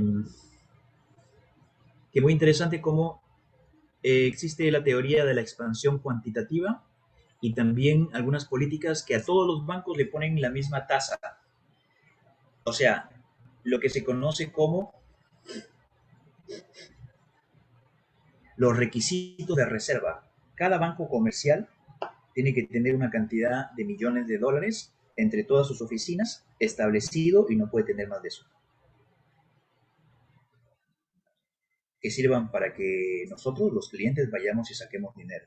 Imagínense que en un momento haya un miedo generalizado, no sé, y la gente va y saca, todo el mundo va a sacar dinero en cash de los cajeros electrónicos, de las oficinas, de las sucursales. Entonces cada banco tiene que tener un máximo disponible y un mínimo también. No puede tener más de eso. Y esa cantidad, esos requisitos de reserva, son una responsabilidad de la Reserva Federal. Ellos establecen esa cantidad de dinero que tiene que tener la banca financiera privada, pública, ¿no? Muy bien. Existe la teoría de la flexibilización cuantitativa para estimular las economías durante las recesiones, que es justamente lo que hemos visto ahora al final.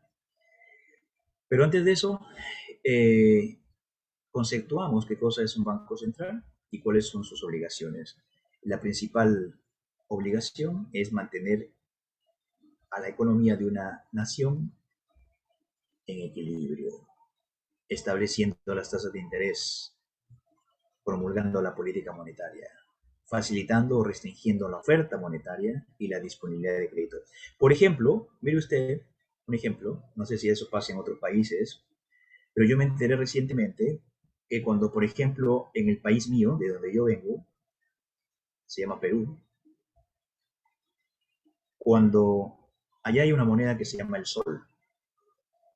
sol. El sol equivale, ahora mismo, yo mandé dinero hoy día justamente a Perú, y está en $3.65 cada dólar. Eso es lo que vale un dólar. Un dólar cuesta 3 soles con 65 centavos. En el momento que el dólar suba a 3.70, entonces el sol va a costar menos, porque se necesitan más soles para comprar un dólar. Y se sube a 3.80, 3.90, 4. Entonces cuando el sol o el dólar suba a 4 soles, entonces ahí viene el señor, el presidente del Banco Central de Reserva del Perú, por sus iniciales BCRP, ¿sí? No sé si pasa lo mismo con otros países. Sale el señor y dice, chicos, le dice a sus muchachos, vayan y depositen dinero en todo el sistema financiero privado. ¿Qué tipo de dinero depositan? Aquí para que el dólar baje otra vez a 3.65, ¿qué se necesita? Exacto, se necesita inyectar soles al sistema financiero. Inyectan millones y millones de soles hasta que logren el cometido de reducir el costo de 4 otra vez hasta el promedio de 3.65. En el caso contrario, esa es una política monetaria del país donde vivimos. En el caso contrario, que el dólar baje por debajo de 3.65, imagínate que caiga a 3.60 o que caiga a 3.30, entonces el Banco Central sale a la calle, ¿qué deposita al sistema financiero? Exactamente, dólares. Millones de dólares hasta que el dólar otra vez vuelva a los 3.65. ¿Pero por qué hace eso? Mejor que baje más, así la gente puede ahorrar en dólares. No, no puede dejar que el dólar siga bajando más. ¿No? ¿Pero por qué? Porque entonces uno de los motores del país se desacelera, que es la exportación. ¿Por qué? Porque los contratos de los exportadores de cobre, de oro, Perú es un país netamente minero, las exportaciones del 40-50% de las exportaciones de Perú son productos mineros, minerales. Entonces, todos los vendedores de esos productos ya han cerrado contratos desde hace varios meses con sus compradores cuando el dólar ha estado en un precio establecido. Si cae a 3.30, entonces estás perjudicando a los exportadores. No puedes dejar que eso pase. La política monetaria tiene que salir a hacer algo. Una de las acciones cuando el dólar baja es inyectar dólares y equilibrar el sol otra vez con referencia al dólar. Ahora, cuando el sol sube, lo mismo, hay que inyectar soles para que el sol baje, se ponga más barato. Cuando hay un exceso de soles, exceso de ese producto, eso baja de precio. Por eso tiene que inyectar soles en el sistema financiero. No sé si se entendió. Sí, es una política que venía haciendo hace 20 años el Banco Central y ha resultado que la moneda de Perú es una de las más estables del mundo, por referencia al dólar. Porque eso es lo que tenía que ser. Es una institución independiente completamente del Ejecutivo. Entonces es un beneficio ser independiente. Lo mismo no pasa con otros gobiernos, por ejemplo, en Venezuela. Ajá. Donde las políticas económicas, la política monetaria del Banco Central es influida por el Ejecutivo. Entonces no es independiente el Banco Central de Venezuela. ¿Listo? Muy bien. Entonces también vimos que a través de los años ha cambiado la política de la emisión de billete por la Reserva Federal. Ahora mismo se producen 7 billetes de diferentes denominaciones. 7, nada más. Yes. El de 1, el de 2, el de 5, el de 10 y 20, el de 50 y el de 100. 7 billetes son los únicos que se producen ahora, que la Reserva Federal emite a través de una institución privada, de una institución federal que se llama el Buró de Engraving and Printing. Esa es la institución que produce el billete físico. Los únicos billetes que se producen son el billete de $1, de $2, de 5, de 10, de 20, de 50 y de 100. pero antes, hasta el año 1969, también se producían, aparte de todos estos 7 billetes, también se producía el billete de $500, el billete de 1,000, de 5,000 y de 10,000. Incluso todo papel o moneda impreso o minted, como se dice en inglés, o sea, acuñado, desde 1861, todavía son válidos ahora mismo y están en circulación. Alguien tiene esos billetes y esas monedas. Y aquí yo puse las fotos de justamente los billetes que ya no están en circulación, pero que todavía existen. A ver si alguna vez usted lo tiene en sus manos. Por ejemplo, el billete de $500 que tiene al general McKinley como la foto, o al de $1,000 que tiene al presidente Cleveland, o al de $5,000 que tiene al presidente Madison, o al de $10,000 que tiene al señor Chase, que fue el secretario del Tesoro en la administración de Abraham Lincoln en 1860 y tantos. O este certificado que nunca fue una nota del Tesoro que estuvo en manos del público, sino a un nivel intrabancario o interbancario, nada más, que era de $100,000. Era un Gold Certificate, así se le llamaba, y tenía ahí al creador de la Reserva Federal, al presidente Woodrow Wilson. Muy bien, hemos visto todo esto en 1 hora y media, más o menos. Una de las obligaciones o el objetivo principal de la Reserva Federal es mantener a la inflación hasta el 2% por año. Eso se considera aceptable. Por sobre el 3% ya es una zona peligrosa que podría provocar la devaluación de la moneda. Por eso es que tiene que actuar.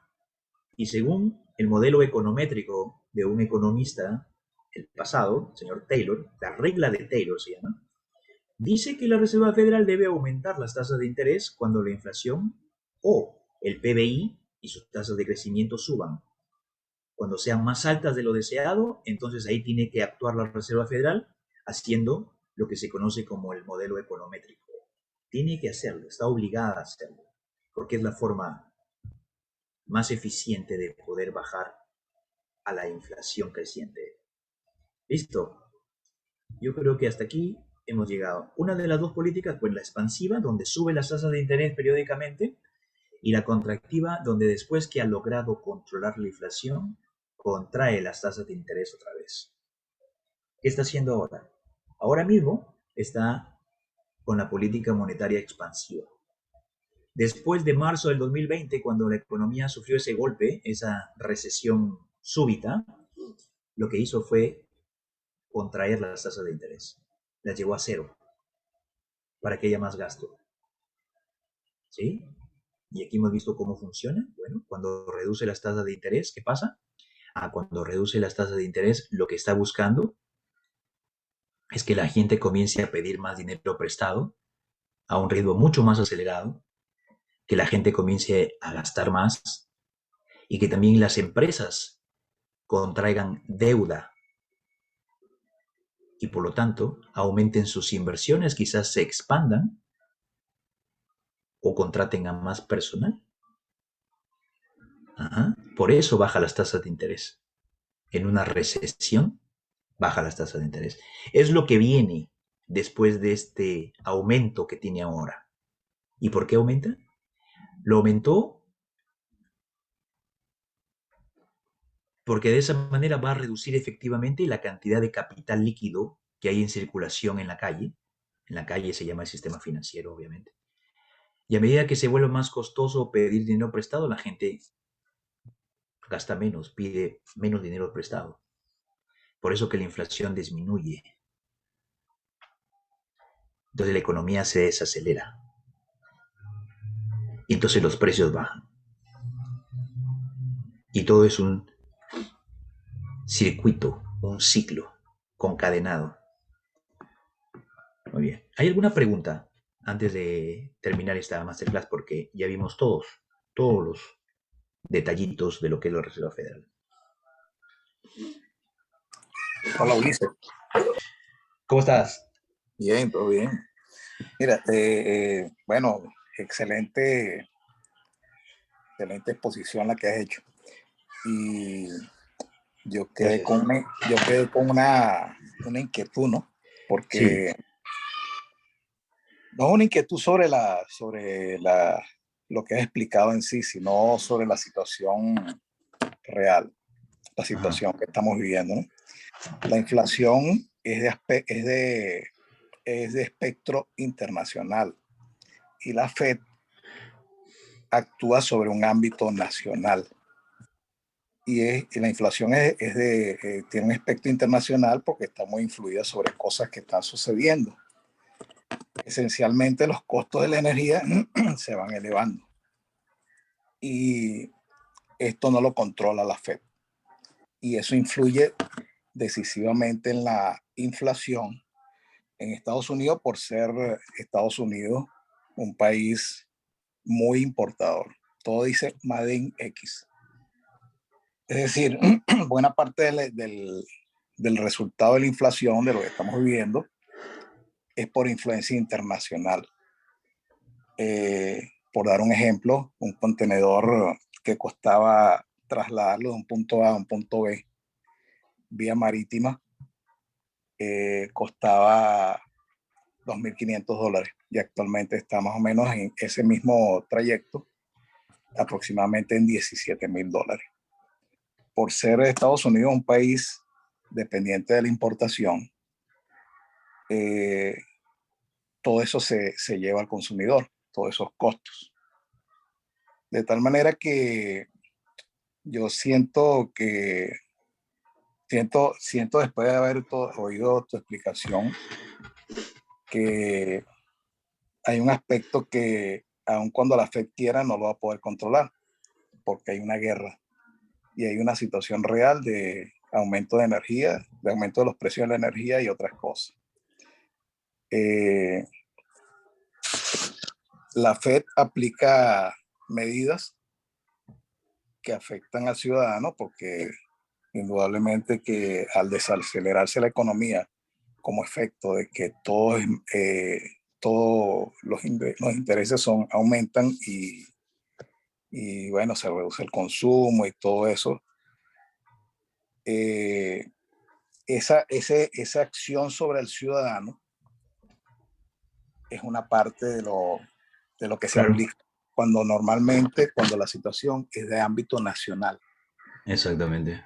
Pero al ser una situación de ámbito internacional, realmente que yo me siento ahorita en una situación de como indefensión, incertidumbre, porque yo sé que eso va a tener un Claro. efecto limitado y sin embargo el ciudadano va a sentir las medidas que va a tomar la Fed sin una esperanza clara de que Ujú. esa inflación se corrija a corto plazo porque el efecto, la razón principal es de índole internacional, aun cuando es cierto que hubo toda esa abundancia, esa impresión de dinero, de billetes y todo Mm. eso.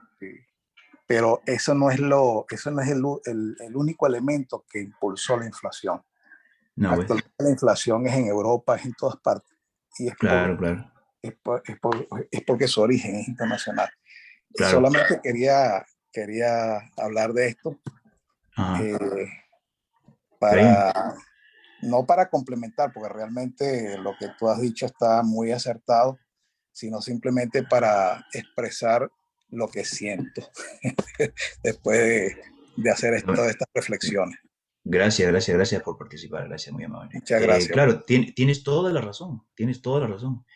Por eso que la Reserva Federal puede influir solamente sobre uno de los motores de la economía, que es el gasto interno,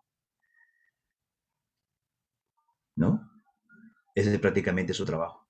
Quizás el So- gobierno so- podría tomar otras medidas para neutralizar el efecto del alto costo de la energía, eh, pero ya ahí tendría que ir contra sus políticas ambientales. mm, Eh, o sea, estás hablando del Ejecutivo aquí, el y gasto público. el El, Ejecutivo, correcto.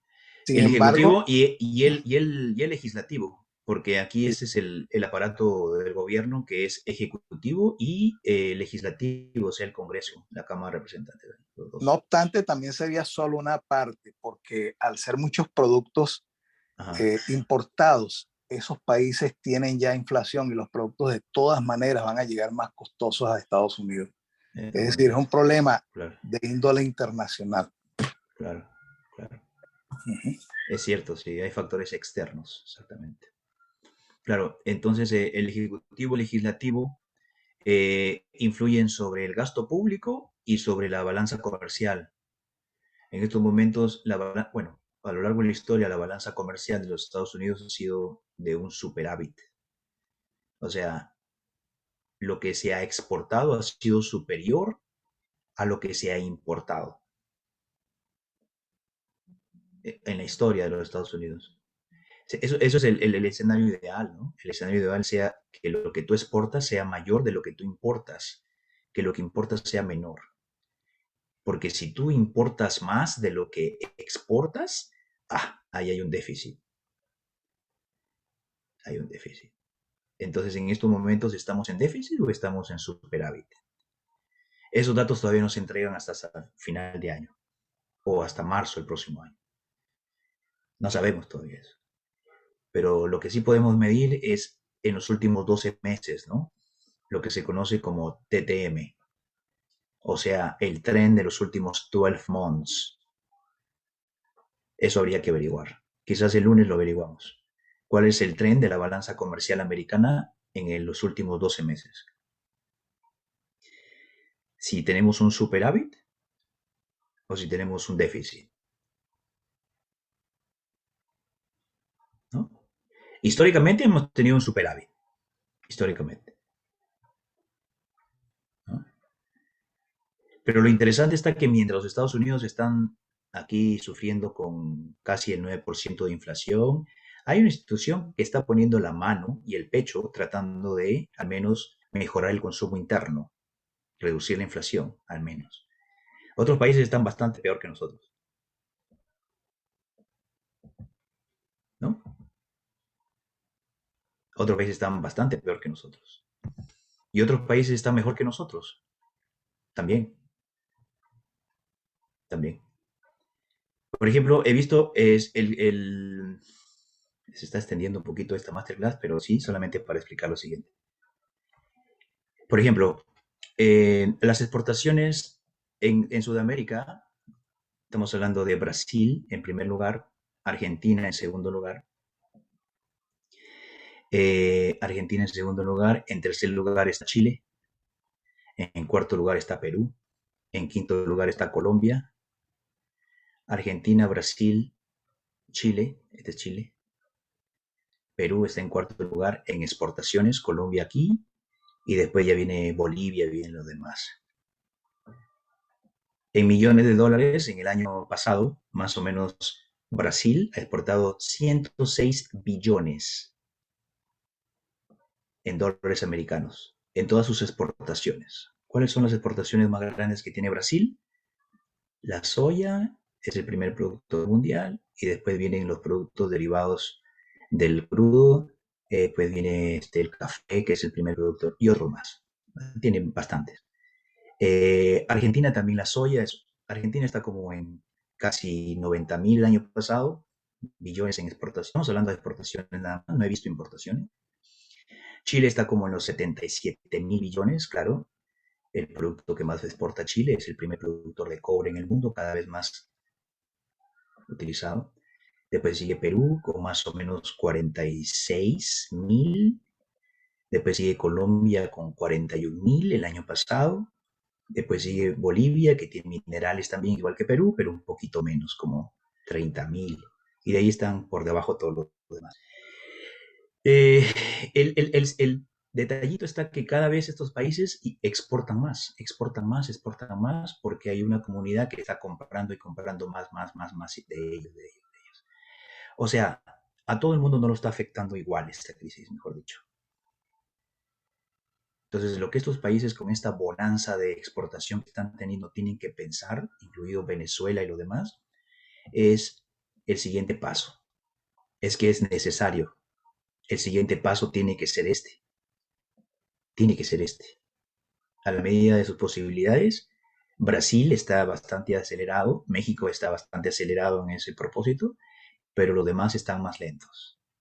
Entonces, este es el sueño, un corazoncito aquí, convertirse en países industrializados, y el que está con sus 5 dedos de su mano abiertos y dándole la mano se llama China.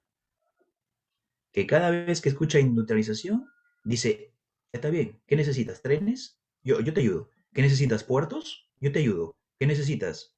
¿Aeropuertos? Yo te ayudo. Y entonces ahí tiene un interés tremendo que va a convertir a esta economía en la primera economía mundial dentro de muy poco. Eso no puede hacer los Estados Unidos. Bueno, ya me salí del tema, ¿cierto? Pero ¿qué quiero decir? De que si estos países les está yendo bien, entonces la cosa no está tan mala. La cosa no está tan mal. Así que hay esperanza. No es la primera crisis en la historia, no va a ser la última crisis, pero de todas hemos salido. ¿Ok? Listo. ¿Hay alguna pregunta por ahí antes de irnos? La que quede en el tintero por ahí, una duda. Y si no, esta sesión va a estar también en el canal de YouTube. Y la van a poder ver más o menos a quincena, última semana de julio. Bien, listo. Si no hay más, entonces nos vamos. Gracias por estar con nosotros, gracias por acompañarnos en este viernes. Y la próxima semana nos rejuntamos con otra masterclass. La próxima semana, el tema de la próxima masterclass se llama los ETFs apalancados y reversos y sus beneficios y sus perjuicios, sus riesgos. Así que los espero. Sin nada más que agregar, entonces buen fin de semana para todos. Un abrazo y bendiciones. Gracias, Ulises. Listo. Bye bye. Cuídense, que estén bien.